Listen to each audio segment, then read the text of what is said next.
Na stretnutí s vedením Slovenských liečebných kúpeľov za stranu mesta som bol ja a 4 poslanci, ktorí reprezentujú 4 poslanecké kluby.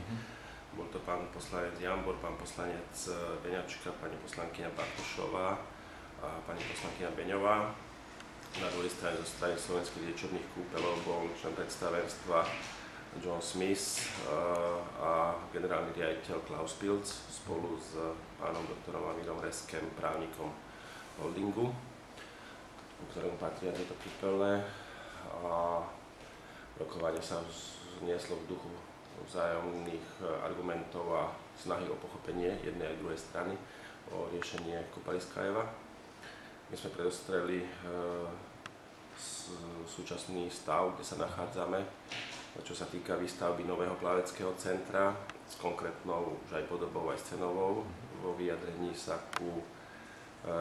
vyriešenie plávania v lete, to znamená vonkajší bazén spolu s atrakciami, ako sú tobogány, šmiklavky, masážne trysky v časti bazénov a detských bazénov, spolu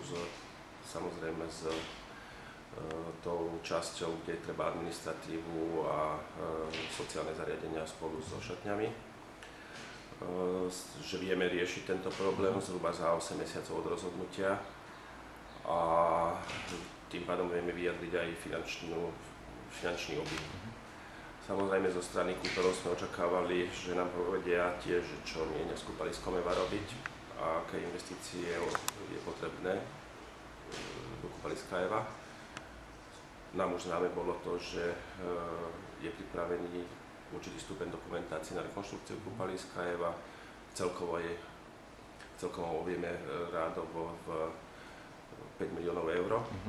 to znamená 150 miliónov slovenských korún, a o toho sme sa odvíjali, keďže naša prvá fáza by stála 2,5 milióna eur, je to 50% vlastne a vyriešený problém na Zelenej lúke,